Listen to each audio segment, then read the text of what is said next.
ये बात कहां से शुरू हुई कि डोनाल्ड ट्रंप को खतरा है, उनके खिलाफ षड्यंत्र रचा जा रहा है, और ऐसा हुआ तो ईरान इसके पीछे जिम्मेदार, इसे बताने का क्या मतलब है? क्या वाकई ईरान अब सीधा डोनाल्ड ट्रंप के पीछे है? इन सब के बीच न्यूक्लियर डील का क्या होगा? दोनों देशों के बीच हुआ युद्ध विराम अब खत्म हो चुका है और ईरान के कई परमाणु और मिसाइली ठिकानों पर नई हलचल दिखाई दी है। सैटेलाइट तस्वीरों में भी ऐसा क्या आया जो अमेरिका और इजराइल की टेंशन बढ़ा देने वाला है? बात करेंगे इसी पर। नमस्कार, मैं हूं आशीष त्रिपाठी और पहले उस डील की बात जिससे युद्ध शांति या खत्म हो सकने की संभावना है, लेकिन इसकी खटाई में पड़ने की पूरी संभावना है, क्योंकि बड़ी खबर यह आ रही है कि एक तरफ अमेरिका और ईरान फिर से न्यूक्लियर के मुद्दे पर बातचीत कर रहे हैं, तो दूसरी तरफ ईरान ने ऐसी चाल चलना शुरू कर दिया जिससे अमेरिका और इजराइल दोनों की टेंशन बढ़ गई है। सीएनएन की एक रिपोर्ट के मुताबिक सैटेलाइट तस्वीरें इसके पीछे कारण हैं। दरअसल कुछ सैटेलाइट तस्वीरें सामने आई हैं जिसमें ईरान के कई परमाणु और मिसाइली ठिकानों पर नई हलचल देखी गई है।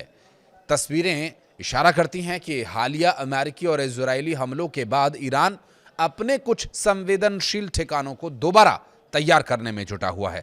अमेरिकी राष्ट्रपति डोनाल्ड ट्रंप ने शुक्रवार को यह कहा कि ईरान ने अमेरिका से बातचीत जारी रखने की इच्छा जताई है और वॉशिंगटन इसके लिए तैयार भी है। हालांकि ट्रंप ने यह भी स्पष्ट किया कि दोनों देशों के बीच हुआ युद्ध विराम अब खत्म हो चुका है। सोशल मीडिया पर उन्होंने लिखा कि ईरान ने हमसे बातचीत जारी रखने को कहा और हमने सहमति दे दी, लेकिन हमने साफ शब्दों में यह बता दिया कि सीजफायर अब खत्म हो चुका है। यानी एक तरफ बातचीत की तैयारी तो दूसरी तरफ तनाव भी बरकरार है। सीएनएन के विजुअल जांच के मुताबिक जून के आखिर और जुलाई की शुरुआत में ली गई सैटेलाइट तस्वीरों में कई संवेदनशील ठिकानों पर गतिविधियां देखी गई हैं।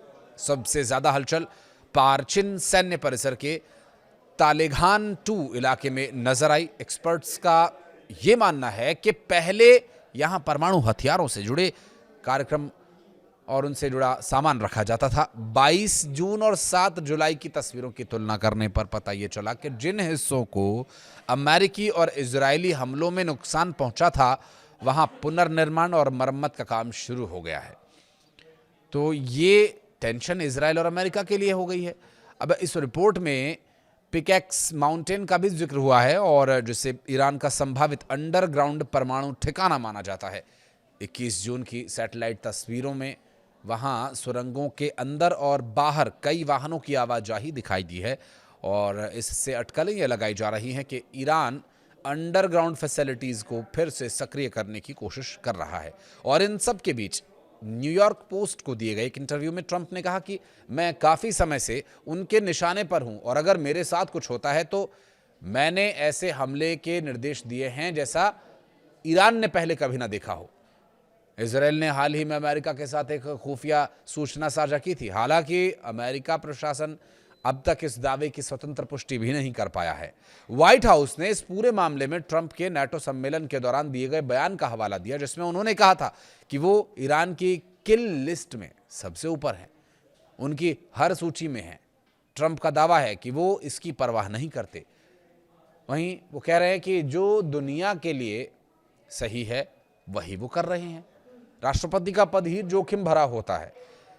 अमेरिकी खुफिया एजेंसीज उन लोगों पर नजर रख रही हैं जो मौजूदा और पूर्व अमेरिकी अधिकारियों पर संभावित हमलों की चर्चा कर रहे हैं। वहीं कुछ अमेरिकी अधिकारियों का यह मानना है कि इजराइल की ये खुफिया चेतावनी ट्रंप के ईरान संबंधी फैसलों को प्रभावित करने की व्यापक कोशिश का हिस्सा भी हो सकती है। नेतन्याहू ने ट्रंप से बात की और ईरान को चेताया कि ये सब आखिर आगे कितने दिन और चलने वाला है। चूंकि एक रिपोर्ट के अनुसार ट्रंप और नेतन्याहू ने फोन पर बातचीत कर दोनों देशों के बीच सुरक्षा और रणनीतिक समन्वय बनाए रखने पर सहमति जताई है। नेतन्याहू के कार्यालय ने इंटरनेट मीडिया प्लेटफॉर्म एक्स पर लिखा कि राष्ट्रपति ट्रंप ने प्रधानमंत्री को खाड़ी क्षेत्र में अमेरिका की गतिविधियों के बारे में जानकारी दी है। उधर नेतन्याहू ने ईरान को चेतावनी दी है कि लड़ाई अभी खत्म नहीं हुई है। ईरान पर गंभीर हमलों के लिए उन्हें केवल ट्रंप के हामी की भरने की जरूरत है। ट्रंप पर हमले की साजिश में आतंकवाद का केस या जिस तरह से व्हाइट हाउस में जून में आयोजित ट्रंप की UFC जिसे मिक्स्ड मार्शल आर्ट्स कार्यक्रम कहते हैं, इस पर ड्रोन और स्नाइपर हमले की कथित साजिश रचने के आरोपों में 8 लोगों पर आतंकवाद और हत्या की साजिश के तहत अभियोग चलाया गया था। तो इस अभियोजन पक्ष के अनुसार आरोपियों ने मई से ही हथियार, गोला बारूद, ड्रोन, विस्फोटक, बॉडी आर्मर्स और जो कम्युनिकेशन के उपकरण हैं उन्हें जुटाने का काम शुरू कर दिया था।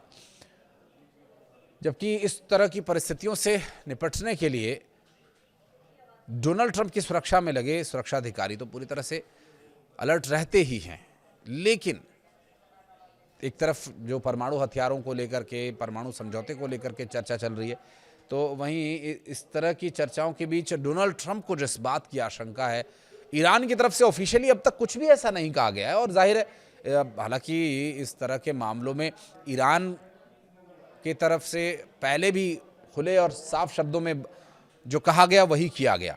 ईरान कोई खुफिया साजिश या षड्यंत्रकारी गतिविधियों में संलिप्त रहने वाला देश है नहीं। वहाँ का नेतृत्व खुले तौर पर जो करता है वो खुले तौर पर करता है। स्ट्रेट ऑफ होर्मुज को लेकर के उन्होंने जो भी कार्रवाई की वो डंके की चोट पर की, और स्ट्रेट ऑफ होर्मुज पर जो उन्होंने नियंत्रण पाने की कोशिश की वो भी अंतर्राष्ट्रीय स्तर पर पहले कहा और फिर किया। तो ट्रंप को जिस बात की आशंका है, ये क्या इजराइल की तरफ से दी गई सूचना है या अमेरिका को इस बात के लिए राजी करना कि इजराइल चाहता है युद्ध जारी रहे। अमेरिका गाहे बगाहे कभी कभी युद्ध खत्म कर देने की बात कर देता है, तो क्या ये सब एक साजिश का हिस्सा है? क्या वाकई इजराइल इसके खिलाफ साजिश रच रहा है, या फिर इसके पीछे वाकई जो डोनाल्ड ट्रंप को खतरे की आशंका जताई जा रही है वो खतरा है? और अगर दूसरा पहलू देखें तो ये स्वाभाविक भी हो सकता है। ईरान के धार्मिक नेता, पूर्व सुप्रीम लीडर अयतुल्ला अली खामेनी साहब के साथ जो हुआ, जो उनकी शहादत हुई, इस बात से ईरान गमज़दा है और एक बार फिर इस गम के मातम के बीच हो रहे हमले इस बात को दिखा रहे हैं, जता रहे हैं, बता रहे हैं कि इजराइल इस पूरे मामले में अमेरिका या ट्रंप के रवैये से इसलिए खुश नहीं है क्योंकि वो कभी कभी युद्ध खत्म करने या फिर स्ट्रेट ऑफ होर्मुज खोल देने पर ही युद्ध शांत कर देने, परमाणु वगैरह 2-4 जो उनके टॉपिक्स हैं उस पर ही वो युद्ध खत्म कर देने की बात करें, जबकि इजराइल को हमेशा इस बात की चिंता रहती है कि अगर अमेरिका ने युद्ध से पीछे हाथ खींच लिया तो इजराइल अकेला पड़ जाएगा, और इजराइल इस पूरे क्षेत्र में वाकई अकेला देश है।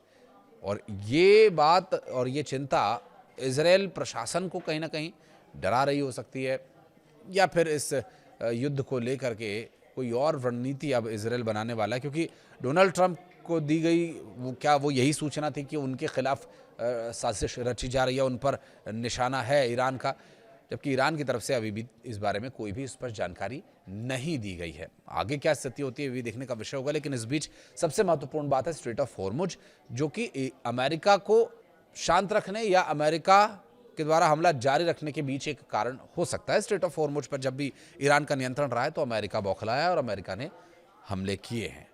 बहरहाल इस पर अब क्या कोई रणनीति, कोई बीच का रास्ता निकल पाएगा, ये देखने का विषय हो। कुछ कहना चाहें तो कमेंट सेक्शन में जरूर बताइएगा। वीडियो को यहाँ तक देखने के लिए बहुत धन्यवाद।